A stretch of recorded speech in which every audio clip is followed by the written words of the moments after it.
بنے ہیں دولہا بنے ہیں دولہا نبی ہمارے، بنے ہیں دولہا بنے ہیں دولہا نبی ہمارے، بنے ہیں دولہا بنے ہیں دولہا نبی ہمارے، بنے ہیں دولہا بنے ہیں دولہا۔ میں ایک پر اولاد غوث اعظم شہزاد غوث اعظم حضرت علامہ سید امین القادری صاحب قبلہ کو میں ایک پر مدعو کر رکھا ہوں۔ نعرہ میں ہی نہیں آپ لگائیں گے اور میں دیکھنا چاہتا ہوں کہ آپ نعرہ کیسا لگاتے ہیں۔ تکبیر اللہ اکبر۔ جو حضرات اندر آ رہے ہیں برائے کرم ان سے گزارش ہے کہ اندر کی کرسیاں سب فل ہو چکی ہیں، برائے کرم پیچھے کی کرسیاں خالی ہیں، وہاں اسکرین بھی لگایا گیا ہے، آپ حضرات سے گزارش ہے کہ آپ پیچھے کی کرسیوں پر بیٹھ جائیں۔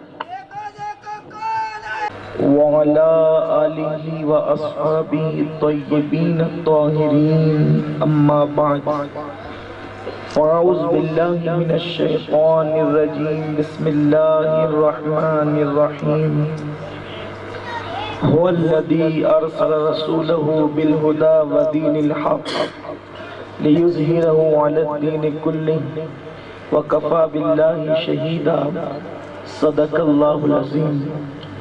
غوث اعظم بمنے بے سر و ساما مدد قبلہ دین مدد کعبہ ایمان مدد بگرداب بلا افتاد کشتی ضعیفانو شکستہ رات و پشتی بحق کے خواجہ عثمان ہارون مدد کن یا معین الدین چشتی مدد کن یا معین الدین چشتی مدد کن یا معین الدین چشتی۔ منبر پر جلوگر لائق صد احترام تاج المشائخ حضرت پیر سید تاج الدین قادری مدد اللہ العالی، جملہ سادات کرام، علماء ذوی الاحترام، ائمہ اعظام، حاضرین محفل، عزت ماں پردہ نشین ماؤں اور بہنوں، السلام علیکم ورحمۃ اللہ وبرکاتہ۔ آئیے ہم اور آپ مل کر انتہائی عقیدت و محبت کے ساتھ اپنے اور ساری کائنات کے مرکز عقیدت انیس بے کساں چارہ ساز درد منداں، ہم غریبوں کے غم گسار، ہم فقیروں کے سرور، شہریار ارم تاجدار حرم، نو بہار شفاعت شب اسرا کے دولہا نوشے بزم جنت، دانائے سبل مولائے کل ختم الرسل، آب و گل انبیاء جان و دل اصفیاء، حضور رحمت عالم جناب احمد مجتبی محمد مصطفیٰ، ارواحنا فدا صلی اللہ تعالیٰ علیہ وسلم کی بارگاہ بے کس پناہ میں جس طریقے سے میں پڑھا ہوں آپ بھی میرے ساتھ مل کر بآواز بلند پڑھیں۔ الصلاۃ والسلام علیک یا رسول اللہ، الصلاۃ والسلام علیک یا نبی اللہ، الصلاۃ والسلام علیک یا حبیب اللہ،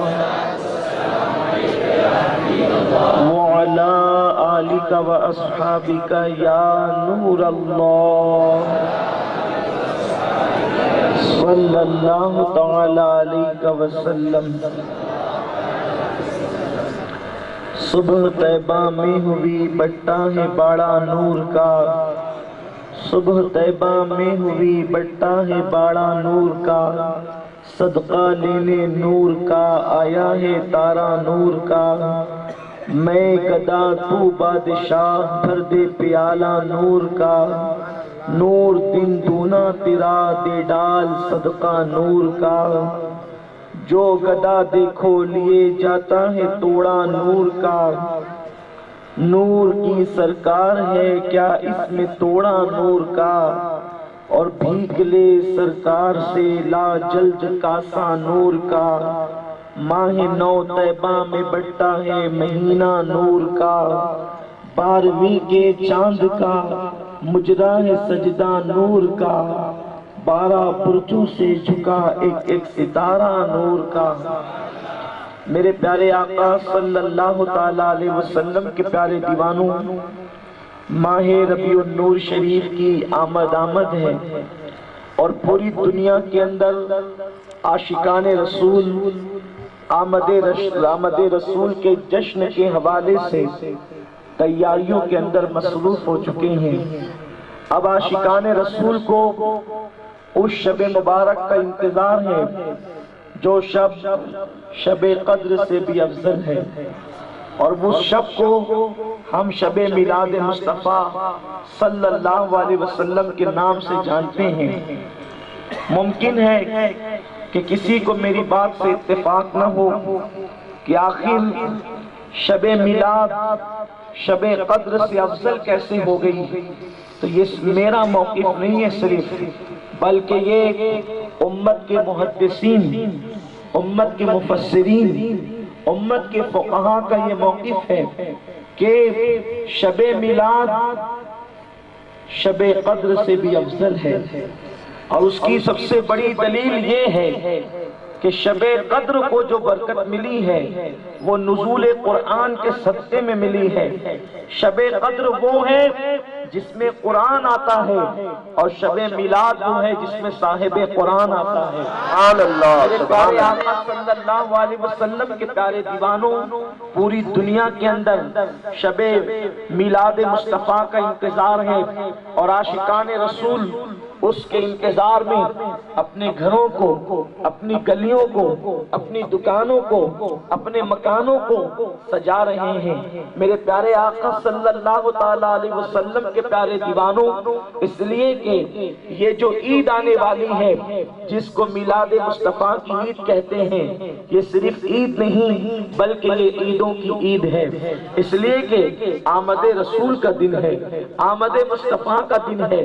میرے آقا صلی اللہ علیہ وسلم کے پیارے دیوانوں، اسی مناسبت سے میں نے قرآن مقدس کی بڑی مشہور و معروف آیہ کریمہ کی تلاوت کی ہے، جس میں اللہ نے اپنے حبیب کی آمد کا ذکر کیا ہے، اپنے پیارے حبیب کی آمد کا تذکرہ کیا ہے۔ میرے پیارے آقا علیہ السلام کے پیارے دیوانوں، آج کی اس محفل میں آپ کے سامنے یہ عرض کرنے کی سعادت حاصل کروں گا، حضور کیوں آئے، حضور کے آنے کا مقصد کیا تھا، اللہ کے حبیب علیہ السلام اس فرش خاک گیتی پر کیوں آپ نے قدم رنجہ فرمایا۔ میرے پیارے آقا صلی اللہ علیہ وسلم کے پیارے دیوانوں، انسان کہیں آتا ہے تو اس کے آنے کا ایک مقصد ہوتا ہے۔ میں پاگلوں کی بات نہیں کرتا، دانشوروں کی بات کرتا ہوں، جہلا کی بات نہیں کرتا، اہل علم کی بات کرتا ہوں، مفکرین اور مدبرین کی بات کرتا ہوں، جنہیں عقل و شعور نہیں، وہ کبھی بھی کہیں بھی آتے ہیں، کہیں بھی جاتے ہیں، لیکن جن کو اللہ نے عقل دیا، جن کو اللہ نے شعور دیا، جن کو اللہ نے سمجھنے اور سوچنے کی صلاحیتیں دی، ان کا آنا جانا بھی ایک مقصد کے لیے ہوتا ہے۔ میرے پیارے آقا صلی اللہ علیہ وسلم کے پیارے دیوانوں، اب ذرا آپ توجہ فرمائیں، آقا کریم اس زمین پر تشریف لائے، سرکار کی آمد کا مقصد کیا، اور آپ یہ بھی تو سوچیں کہ آنے والا کہاں سے آ رہا ہے۔ مثال کے طور پر اگر کوئی کسی کو یہ کہے کہ ایک شخص بمبئی چھوڑ کر ہبلی آ رہا ہے، تو آپ کو یہ محسوس ہوگا کہاں بمبئی جیسا عروس البلاد اور کہاں ہبلی جیسا کرناٹک کا ایک شہر۔ ہبلی والے برا نہ مانے، میں ایک مثال دے رہا ہوں، ہبلی کے اندر چوپاٹی تو نہیں، ہبلی کے اندر گیٹ آف انڈیا تو نہیں، ہبلی کے اندر ایک عالمی سٹی جس کو کہتے ہیں، انٹرنیشنل سٹی جس کو کہتے ہیں، اس کے مقابلے میں تو بہرحال ہبلی کی اتنی کوئی حیثیت نہیں ہے جو حیثیت ممبئی کی ہے۔ ہمارے ممبئی کے لیے جو ہمارے مہاراشٹر میں ہے، لوگ اس کے لیے کہتے ہیں کہ Maharashtra minus Mumbai is equal to 000۔ اگر ممبئی کو مہاراشٹر سے نکال دیا جائے تو مہاراشٹر کے اندر سوائے صفر کے کچھ اور نہیں بچتا. اس طرح کے لوگ باتیں کرتے ہیں. ممبئی عروس البلاد ہے.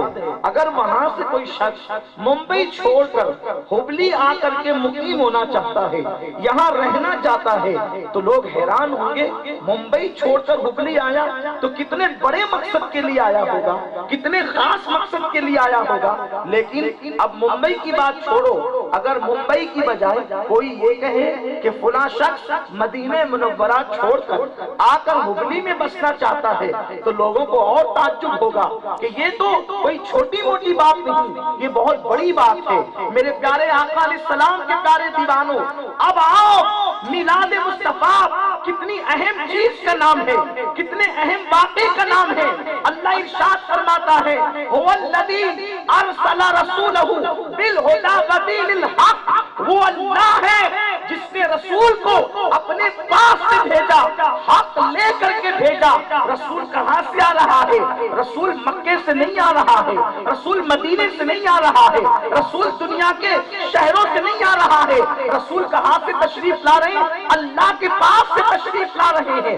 آپ اندازہ تو کریں حضور کی آمد کہاں سے ہو رہی ہے. ارسل رسولہ بالہدی, اللہ نے جس کو اپنے پاس سے بھیجا وہ رسول تشریف لا رہا ہے. میرے پیارے آقا علیہ السلام کے پیارے دیوانوں, آنے والے کہاں سے آتے ہیں, حضور کہاں سے تشریف لائے, آپ اندازہ تو کریں.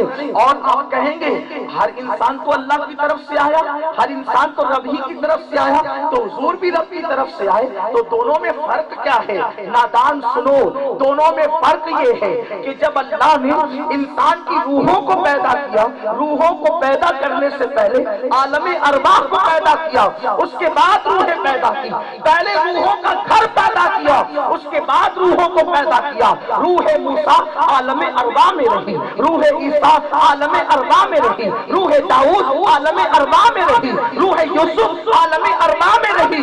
عالم ارواح بنا, اس کے بعد ارواح بنی. لیکن ایک ذات ایسی ہے روحوں سے پہلے, عالم ارواح سے پہلے, عرش سے پہلے, کرسی سے پہلے, شجر سے پہلے, حجر سے پہلے, کائنات کی ہر چیز سے پہلے اللہ نے اپنے نور سے ایک نور کو پیدا کیا اور اس نور کو نور محمدی قرار دیا گیا. آپ اندازہ فرمائیں, یہ جامع ترمذی کی حدیث ہے. حضور علیہ السلام سے صحابہ نے پوچھا یا رسول اللہ آپ نبی کب تھے, آپ نبی کب تھے؟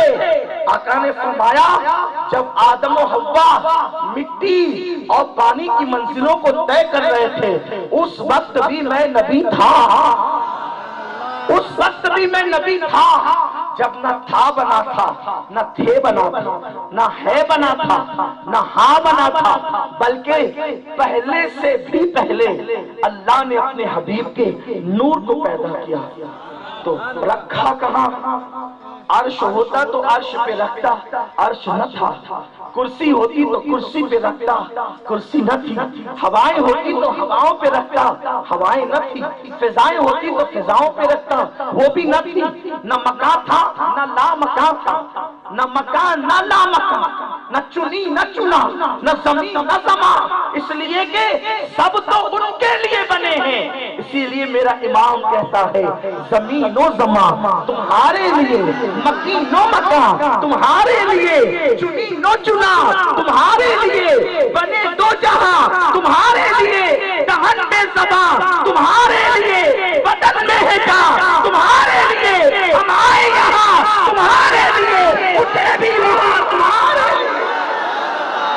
کچھ تھا نہیں, کچھ تھا نہیں, رکھا کہاں؟ رکھنے کے لیے کچھ چاہیے اور کچھ تھا نہیں. خدا کے سوا کوئی نہیں تھا. اس نور کے پیدا ہونے سے بھی پہلے خدا تھا, بلکہ خود کہتا ہے کنت کنزا مخفیا فاحببت عرفا ونفخت فی من روحی, میں تو ایک چھپا ہوا خزانہ تھا. جب میں نے چاہا کہ لوگ مجھے پہچانے تو میں نے انسانیت کی جان محمد کو پیدا کر دیا, روح کائنات کو پیدا کر دیا. آپ روح کائنات کو پیدا کر دیا. کچھ نہیں تھا, اس نور کو رکھا کہاں؟ تو اللہ نے اس نور کو اپنے حجاب عظمت میں رکھا. بلکہ یوں کہہ دوں سمجھانے کے لیے اللہ نے اس نور کو اپنی نوری گود میں رکھا جیسا کہ اس کی شان ہے. غور فرمائیں وہ نور مصطفیٰ اللہ کے اتنے قریب رہا کہ ساری قربتیں وہاں ختم ہے. وہاں تو جاہی نہیں دوئی کی یہ کہہ نہ تھے ہاں ارے تھے, وہاں تو دو کی جگہ ہی نہیں ہے. تو اللہ نے اس نور کو اپنے اتنے قریب رکھا. اب توجہ فرمائیں اتنے قریب سے وہ نور آ رہا ہے اور کہاں آ رہا ہے؟ ہمارے درمیان آ رہا ہے, ہمارے درمیان جل وجل ہو رہا ہے. تو وہ کتنا بڑا مقصد لے کر کے آئے گا, کتنے عظیم مقصد کے تحت آئے گا. آپ غور فرمائیں جس نے خدا کی نوری آغوش کو چھوڑا اپنے امتیوں کی خاطر, تو وہ امتیوں کے درمیان کتنے بڑے مقصد کے ساتھ آئے گا. اللہ اکبر. لیکن میرے پیارے آقا علیہ السلام کے پیارے دیوانوں, آنے والے دنیا میں بہت آتے ہیں, ہر ایک کے آنے کا مقصد جدا ہوتا ہے. حضور کس مقصد کے لیے تشریف لائے اور سوچو غور تو کرو. اللہ اکبر. میرے پیارے آقا علیہ السلام کے پیارے دیوانوں, پھر وہ جو رسول آ رہا ہے وہ موسیٰ بن کر نہیں آ رہا ہے, وہ عیسیٰ بن کر نہیں آ رہا ہے, وہ داؤد بن کر نہیں آ رہا ہے. یہ سارے انبیاء میرے نبی کی نیابت کا حق ادا کر رہے تھے جب تک حضور تشریف نہ لائے تھے. بالکل ایسے جیسے جس وقت سورج پردے میں ہوتا ہے, اس وقت رات کا وقت ہے, سورج پردے میں ہے تو سورج پردے میں ہے, مگر سورج پردے میں ہوتا ہے تو وہ اپنی روشنی سے ستاروں کو چمکاتا ہے. اور جس وقت سورج پردے سے باہر آتا ہے تارے تو موجود ہوتے ہیں لیکن نظر نہیں آتے. کبھی آدم چمکے افق نبوت پر, کبھی نوح چمکے, کبھی شیش چمکے, کبھی داؤد چمکے, کبھی ایوب چمکے. کب تک؟ جب وہ پردے میں تھے, جب وہ پردے سے باہر آ گئے. انبیاء ہے تو لیکن نظر نہیں آتے. امام کہتے ہیں تو ہے خورشید رسالت پیارے, چھپ گئے تیری دیا میں تارے. انبیاء اور ہے سب پارے, تجھ سے ہی نور نور آنے.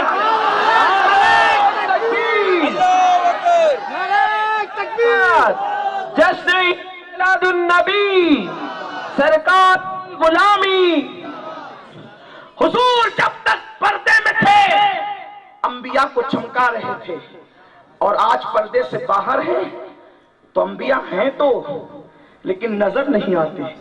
دن میں تارے ہوتے ہیں مگر نظر نہیں آتے, کیونکہ سورج کا نور اتنی تمازت کے ساتھ ہوتا ہے کہ تارے دکھتے نہیں ہیں. اللہ اکبر.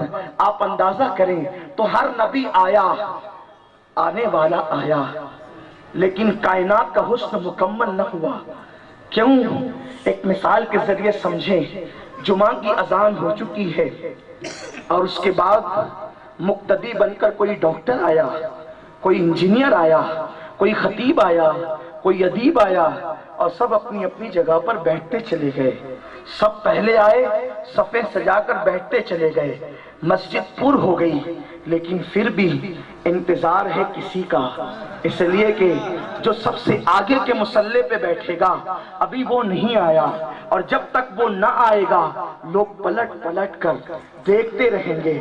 وہ آئے گا تو جماعت ہوگی, وہ آئے گا تو نماز ہوگی, وہ آئے گا تو سربا سجود ہوں گے لوگ, وہ آئے گا تو صفوں میں کھڑے ہوں گے لوگ. چاہے بڑے سے بڑا آ جائے پھر بھی لوگ اسی کو مڑ کر دیکھیں گے. وہ آ رہا ہے, وہ آ رہا ہے, وہ آ رہا ہے. اللہ نے اس نبی کو سب سے پہلے پیدا کیا لیکن بھیجا نہیں, اس لیے کہ انتظار بڑھتا جائے گا تو شوق بھی بڑھتا جائے گا, انتظار بڑھتا جائے گا تو ذوق بھی بڑھتا جائے گا. آدم آئے کیوں آئے؟ اس لیے کہ وہ آنے والا ہے. نوح آئے اس لیے وہ آنے والا ہے. شیس آئے اس لیے وہ آنے والا ہے. اتنے ڈنکے بجائے 1.25 لاکھ کم و بیش انبیاء کو بھیجا کہ جاؤ اور جا کر کے کہہ دو وہ آنے والا ہے. رسول انہی کا تو مجدہ سنانے آئے ہیں, انہی کے آنے کی خوشیاں منانے آئے ہیں. جو چاہیں گے, جسے چاہیں گے یہ اسے دیں گے. کریم ہیں, یہ خزانے لٹانے آئے ہیں. اللہ اکبر. عیسیٰ تک سب آ گئے, پھر بھی کائنات مڑ مڑ کر دیکھتی تھی وہ کب آئے گا, وہ کب آئے گا. جو جانے